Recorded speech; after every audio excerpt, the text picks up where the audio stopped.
नमस्कार, एक बार फिर से आप सभी का स्वागत है हिंदी साहित्य में। चैनल को लाइक शेयर सब्सक्राइब इसी प्रकार से करते और कराते रहिए। आइए देखते हैं 45 महत्वपूर्ण क्वेश्चन। इसको थोड़ा और सा मोटा कर लें। 45 कट जा भैया कट जा। 45 क्वेश्चन यहाँ पे हम करेंगे, लगभग उससे ज़्यादा ही रहेगा। तो पहला क्वेश्चन देखते हैं। क्वेश्चन के क्रम पे मत जाइएगा और यहाँ आपके लिए छाट छाट के लाया गया है। PYQ क्वेश्चन है। UGC net TGT PGT LT grade और असिस्टेंट प्रोफेसर सबके लिए महत्वपूर्ण है।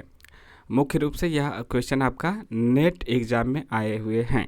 तो नेट एग्ज़ाम में आए हुए हैं तो यानी कि आपका इम्पोर्टेंट हो ही जाता है। ठीक है, तो नेट से लेके आपका UP असिस्टेंट प्रोफेसर तक बाया LT TGT PGT GIC। तो फिर शुरू करते हैं इसको। पहला क्वेश्चन, फिर परियों के बच्चे से हम सुभग सीप के पंख पसार, समुद्र पैरते सुचि ज्योत्सना में पकड़ इंद्र के कर सुकुमार। इन काव्य पंक्तियों के रचनाकार कौन हैं? तो यहाँ पे सही जवाब है सुमित्रानंदन पंत हैं। ठीक है, यहाँ पे आप पंत के तो हमने पंक्तियाँ देख ही ली। इसके बाद जयशंकर प्रसाद के भी प्रमुख पंक्तियों के यहाँ पे देख लीजिए। काम मंगल से मंडित श्रेय, सर्ग इच्छा का है परिणाम, तिरस्कृत कर उसको तुम भूल बनाते हो असफल भवदाम। इसके बाद निराला का भी देख सकते हैं। होग फिर से दुधर्ष समर जड़ से चेतन का निशिवासर। इसके बाद है महादेवी वर्मा का, पर शेष नहीं होगी यह मेरे प्राणों की क्रीड़ा, तुमको पीड़ा में ढूंढा तुम में ढूंढूंगी पीड़ा। तो यह रहा पहला क्वेश्चन। और एक ही क्वेश्चन में आप देख रहे हैं कि कई क्वेश्चन नज़र आ रहे हैं। एक ही चेहरे में कई चेहरे, एक ही क्वेश्चन में कई चेहरे। दूसरा क्वेश्चन आज का है सबका निचोड़। दूसरा क्वेश्चन है सबका निचोड़ लेकर तुम, क्वेश्चन नंबर 2 है ना। सबका निचोड़ लेकर तुम सूख से सूखे जीवन में, बरसों प्रभात हिम कंसा, आंसू इस विश्व सदन में। उक्त काव्य पंक्तियों के रचयिता कौन है? तो यहाँ पे सही जवाब है जयशंकर प्रसाद है यहाँ पे।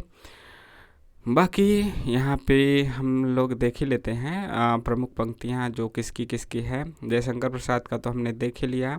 महादेवी वर्मा के पंक्तियाँ देखते हैं। पर शेष नहीं होगी यह मेरे प्राणों की कीड़ा, तुमको पीड़ा में ढूंढा तुम में ढूंढूंगी पीड़ा, यह तो हमने देखा ही। पंत का देखिए, वियोगी होगा पहला कभी। ये सब प्रमुख पंक्तियां हैं, कभी कभी हमें पता नहीं चल पाती कि किसका है। वियोगी होगा पहला कभी, आह से उपजा होगा गान, निकल कर आंखों से चुपचाप बही होगी कविता अनजान।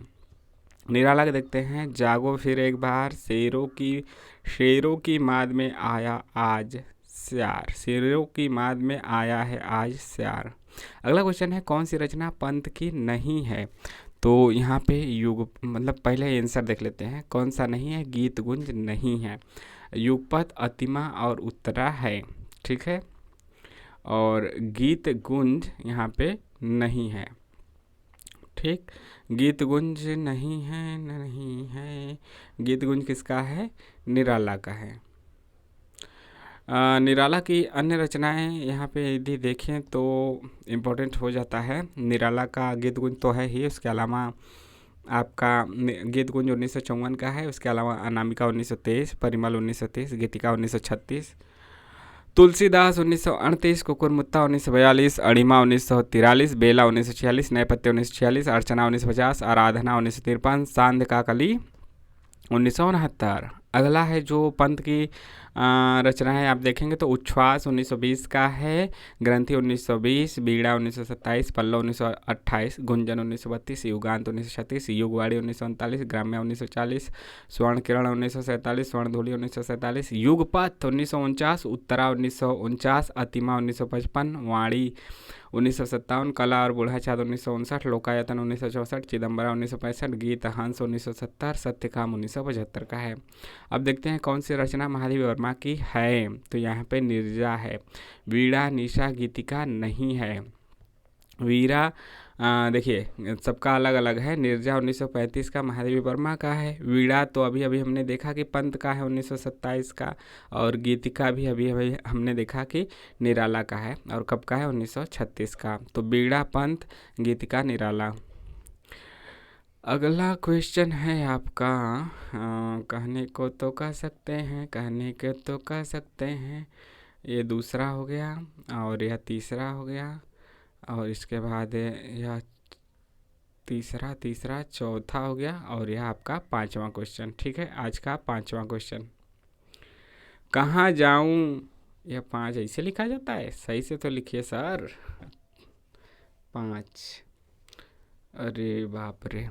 कहाँ जाऊँ हर दिशा में, मृत्यु से भी बहुत आगे की अपरिमित दूरियां हैं। कविता की ये पंक्तियां कुंवर नारायण की किस रचना से है? तो इसका सही जवाब है आत्मजयी। अपरिमित। ठीक है, तो यह इसका सही जवाब है आत्मजयी से है। ठीक है, कुंवर नारायण की रचनाओं की बात की जाए तो चक्रव्यूह 1956, परिवेश हम तुम 1961, आत्मजयी 1965, अपने सामने 1979, कोई दूसरा नहीं 1993, इन दिनों 2002, वाजश्रवा के बहाने 2008 का है। अगला क्वेश्चन है आपका छठवां क्वेश्चन। चौपट, चपेट और मयंक मंजरी नाटकों के लेखक कौन है? सही जवाब है किशोरीलाल गोस्वामी है चौपट, चपेट और मयंक मंजरी नाटक के लेखक। चौपट, चपेट और मयंक मंजरी, और इसके अलावा कौन सा है? प्रणयनी परिणय भी आपका किशोरीलाल गोस्वामी का ही है। मयंक मंजरी 1891 और प्रणयनी परिणय 1890 का है। इसके बाद है डॉक्टर गोपाल राय के अनुसार हिंदी में नॉवेल के अर्थ में उपन्यास पद का प्रथम प्रयोग किसने किया? तो सही जवाब है भारतेंदु हरिश्चंद्र ने इसका प्रयोग किया था। डॉक्टर गोपाल राय के अनुसार हिंदी में नॉवेल का अर्थ में उपन्यास पद का प्रथम प्रयोग भारतेंदु ने किया। हिंदी में नॉवेल का अर्थ में उपन्यास शब्द का प्रथम प्रयोग भारतेंदु हरिश्चंद्र ने 1875 में हरिश्चंद्र चंद्रिका में प्रकाशित अपनी अपूर्ण रचना मालती के लिए किया था। अगला क्वेश्चन है 7वां ना, गलत होगा तो आप लोग बता दीजिएगा। यहाँ पे 7वां क्वेश्चन है। ठीक है, 7वां क्वेश्चन है, पांडे बेचन शर्मा उग्र द्वारा रचित उपन्यास नहीं है। तो इसका सही जवाब है दिल्ली का कलंक नहीं है, बाकी सब है। चंद हसीनों के खतूत भी है, बुधवा की बेटी और दिल्ली का दलाल है। तो दिल्ली का कलंक किसका है? तो दिल्ली का कलंक है ऋषभ चरण जैन का। इनके ऋषभ चरण जैन के उपन्यास और उपन्यासों की बात की जाए, यह भी उपन्यास है दिल्ली का कलंक। इसके अलावा अन्य उपन्यासों की बात की जाए तो पैसों का साथी 1928 का, दिल्ली का बेविचार 1928 का। याद रखिए किसका हम बता रहे हैं? ऋषभ चरण जैन का। बेस्यापुत्र 1929, मास्टर साहब 1927, सत्याग्रह 1930, दुराचार के अड्डे 1930, रहस्यमय 1931, दिल्ली का कलंक 1936, चंपाकली 1937, हिज हाइनेस 1938, मैं खाना 1938, तीन इक्के 1940 का है। और उग्र जो इसके की सही आंसर थे उनकी बात की जाए तो उग्र के उपन्यासों की बात की जाए तो चंद हसीनों के खतूत 1927, दिल्ली का दलाल 1927, बुधवा की बेटी 1928, शराबी 1930, सरकार तुम्हारी आंखों में 1937, चॉकलेट 1927, जी जी जी 1937, फागुन के दिन 4 1960, जूहू 1963 है। आगे देखते हैं 8वां क्वेश्चन। 8वां है, कर्नट काबिलों के जीवन यथार्थ के विविध पक्षों पर आधारित उपन्यास कौन है? तो सही जवाब है कब तक पुकारूं, कब तक पुकारूं। 1957 का रंगे राघव का है। इसका विषय वस्तु वहीं पूछा था कि कर्नट कबीलों के जीवन पे आधारित कौन है, तो यही है जरायम पेशा कर्नट कबीलों के जीवन यथार्थ के विविध पक्षों पर आधारित है। बाकी रचनाएँ जो हैं यहाँ पे ऑप्शन में दिया गया है, उसके रचनाकार, प्रकाशन वर्ष और उसका विषय देख लेते हैं। कोई अजनबी नहीं, शैलेश मटियानी का 1966 का है।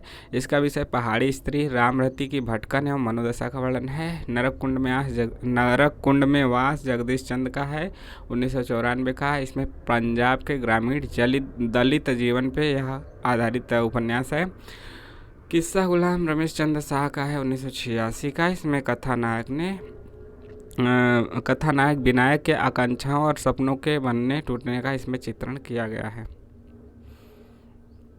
आगे देखते हैं क्वेश्चन नंबर 9। क्वेश्चन नंबर 9 क्या है? क्वेश्चन नंबर 9 की बात की जाए तो अरुण और मधिलिका किस कहानी के पात्र हैं? तो सही जवाब है पुरस्कार, और यह जयशंकर प्रसाद का है।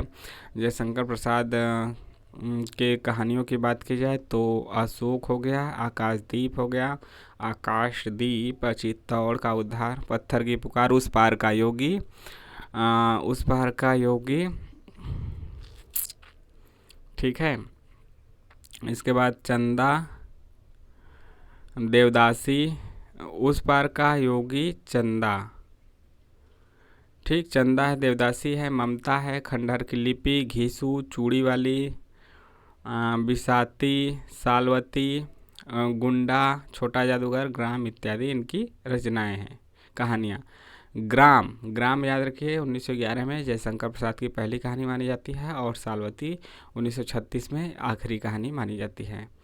अगला क्वेश्चन है 10वां, भीष्म साहनी द्वारा रचित कहानी संग्रह नहीं है, यानी काट का सपना नहीं है, बाकी भाग्यरेखा, वांगचू, निशाचर है। तो काट का सपना किसका है? तो यह आपका मुक्तिबोध का है। मुक्तिबोध का याद रखिए। काट का सपना 1967 का है। सदा से उठता आदमी भी मुक्तिबोध का ही 1971 का है। बाकी देखते हैं भीष्म साहनी कहानी संग्रह। तो भाग्यरेखा 1953 का, पहला पाठ 1957, भटकती राख 1966, पटरियाँ 1973, वांगचू 1978, शोभा यात्रा 1981, निशाचर 1983, पाली 1989, डायन 1998 का है। ये सब पूछे जा चुके हैं डायन वैन। अगला क्वेश्चन है, अगला मतलब कि चलिए अगला बस आप देखते रहिए, लास्ट में हम आपको बता देंगे कि कितने क्वेश्चन थे। आधुनिक ईरान की पृष्ठभूमि पर रक्त रंजित इस्लामी क्रांति का चित्रण किस उपन्यास में किया गया है? तो इसका सही जवाब है 7 नदियाँ एक समुंदर। 7 नदियाँ एक समुंदर है, ठीक है इसमें। और 7 नदियाँ एक समुंदर किसका है? नासिरा शर्मा का है, आधुनिक युग में प्रसिद्ध लेखिका है, 1984 की रचना है, 19वीं आपके 80 के दशक की। इसमें आधुनिक ईरान की पृष्ठभूमि पर रक्त रंजित इस्लामिक क्रांति का चित्रण है। यह पूछा गया है, तभी तो यहाँ पे दिया गया है। PYQ क्वेश्चन तो आपको हम करा ही रहे हैं। तो 7 नदियाँ एक समुंदर, नासिरा शर्मा 1984, और इसमें ईरान किस विदेशी पृष्ठभूमि का है? ईरान के पृष्ठभूमि पर रक्त रंजित इस्लामिक क्रांति है। चक्रव्यूह किसका है? श्रवण कुमार गोस्वामी का, 1988 का है। यह इसका विषय वस्तु बात की जाए तो विश्वविद्यालय परिसर की वास्तविकताओं का अंकन इसमें किया गया है।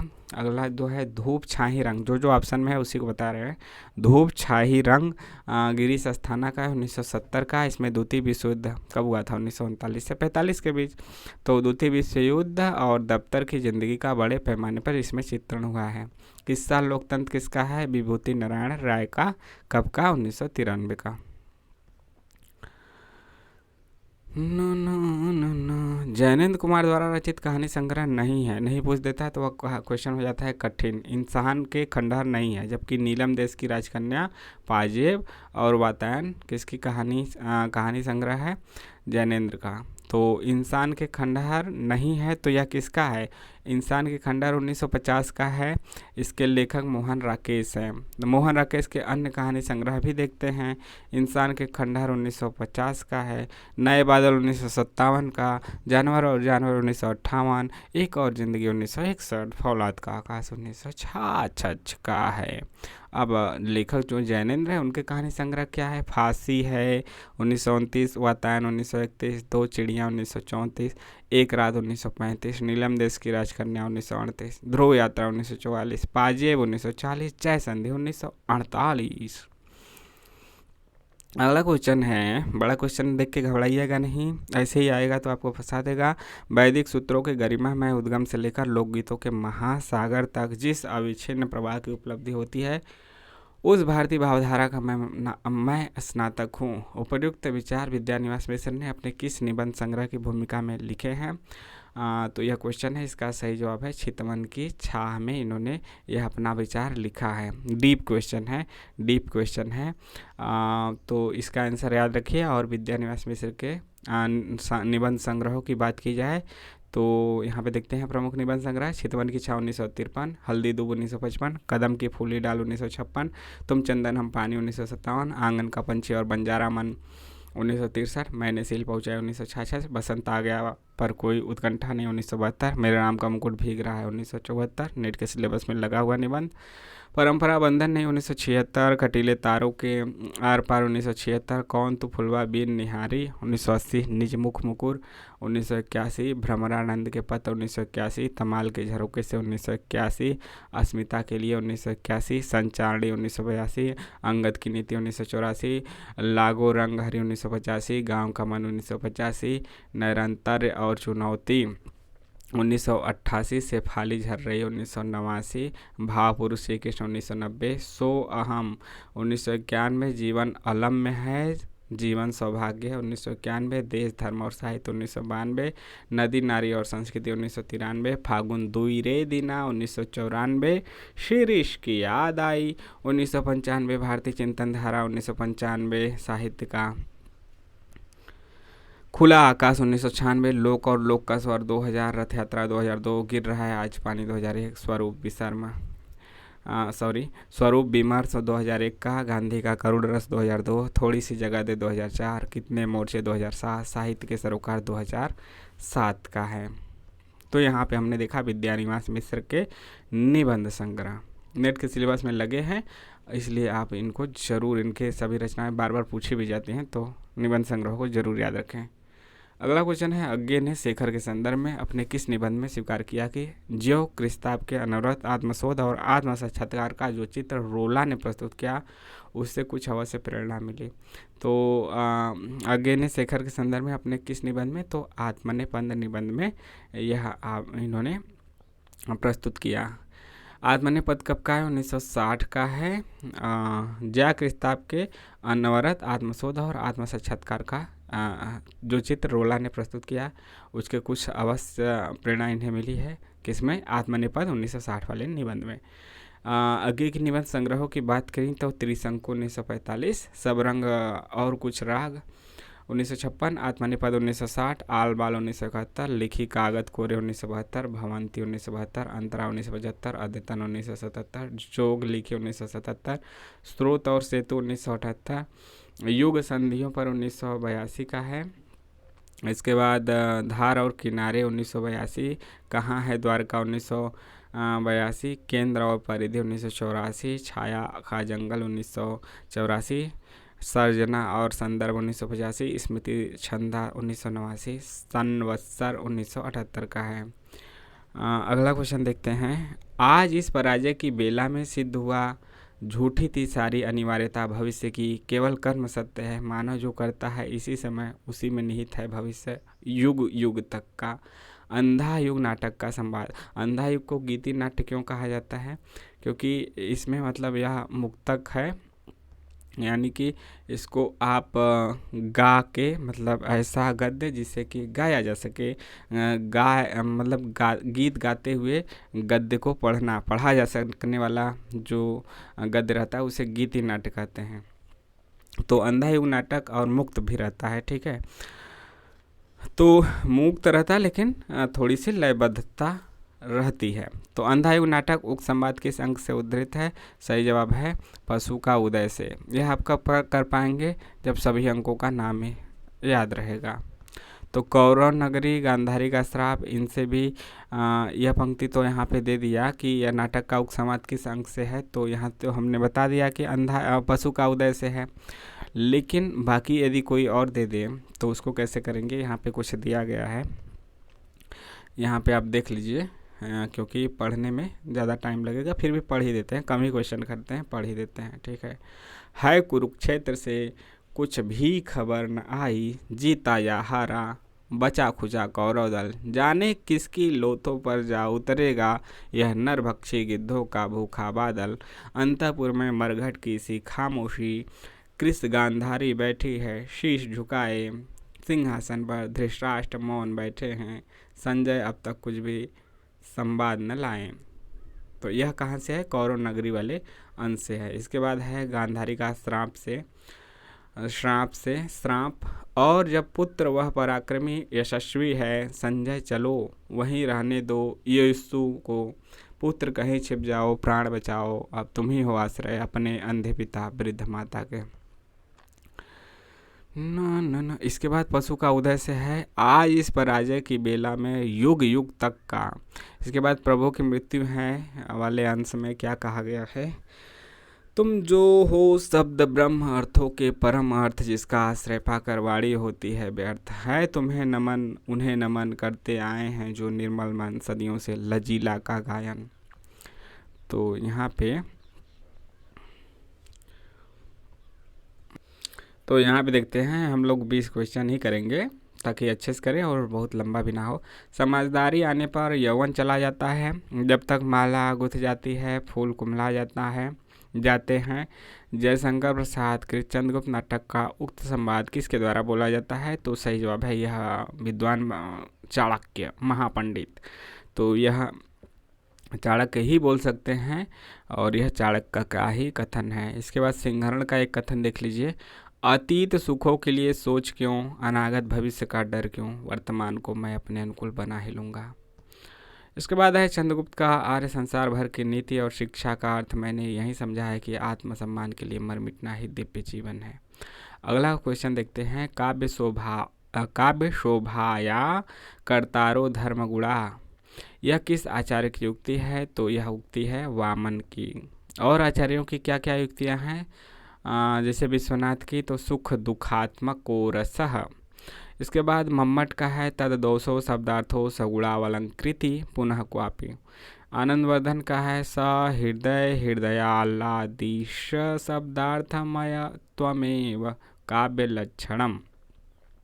अगला क्वेश्चन है, जहाँ समानार्थक विशेषणों से प्रस्तुत के वर्णन द्वारा अप्रस्तुत का बोध कराया जाए वहाँ कौन सा अलंकार होता है, तो यहाँ पे होता है समासोक्ति अलंकार। इसके बाद इधर से देखते हैं आपका अगला क्वेश्चन समासोक्ति के बारे में है, तो इसको देख ही लेते हैं। जहाँ समानार्थक विशेषणों से प्रस्तुत के वर्णन द्वारा अप्रस्तुत का बोध कराया जाए वहाँ समासोक्ति अलंकार होता है। एग्जाम्पल जैसे मिलहु सखी हम तवहाँ जाई पुनि आऊ नाही, सा समुद्र पर वह देसा कितरे मिलब कित आव संदेशा। व्यतिरेक अलंकार का एग्जाम्पल देखिए, जहाँ उपमेय को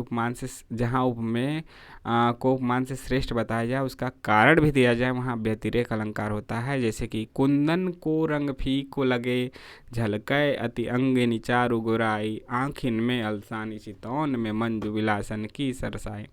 सहोक्ति अलंकार देखते हैं, जहाँ सह संग आदिवाचक पदों द्वारा बहुत से बातों का कथन एवं साथ किया जाए वहाँ सहसोक्ति अलंकार होता है। जस प्रताप वीरता बड़ाई, एग्जाम्पल जस प्रताप वीरता बड़ाई, नाक घिनवाही संग सिधाई।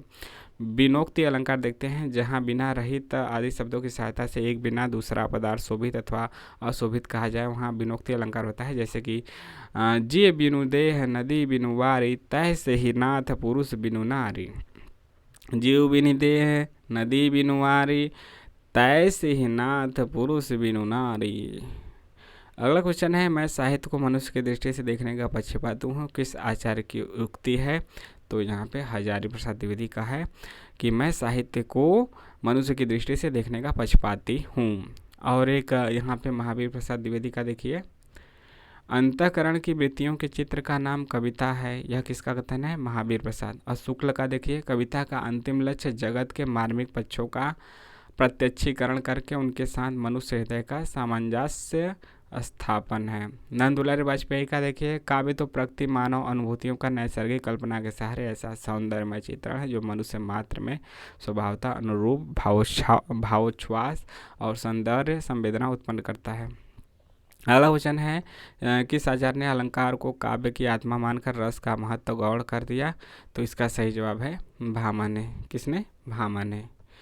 भामा ने अलंकार को काव्य की आत्मा मानकर रस का महत्व गौण कर दिया। अलंकार को काव्य की आत्मा मानकर रस का महत्व गौण कर दिया। भामा ने काव्य के मुख्य अंगों गुण में अलंकार आदि का विशद वर्णन किया है। आचार्य भरत और दंडी ने 10 तथा वामन 20 काव्य गुणों की गणना इन्होंने की है, परंतु सर्वप्रथम भामा ने यह प्रतिपादन किया था कि काव्य में 3 गुण होते हैं, माधुर्य ओज और प्रसाद। माधुर्य ओज और प्रसाद। तो यहाँ पे रहे लगभग 20 से ज़्यादा क्वेश्चन। यहाँ पे हम बहुत ज़्यादा नहीं कहेंगे कि 30 हो गया या 35 हो गया, 20 से ज़्यादा ही है। तो यहाँ पे हमने 20 प्लस क्वेश्चन किए। आपको यह क्वेश्चन कैसा लगा कमेंट के माध्यम से ज़रूर बताइए। बाकी मिलते हैं नेक्स्ट वीडियो में। जय हिंद जय भारत। ठीक है, जय हिंद जय भारत। तो यहाँ पे लगभग 25 क्वेश्चन कर सकते हैं, वैसे तो एक एक क्वेश्चन में कई क्वेश्चन हैं।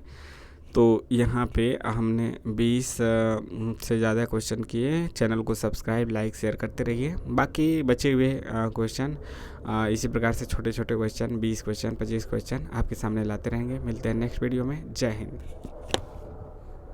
चैनल को सब्सक्राइब, लाइक, शेयर करते रहिए।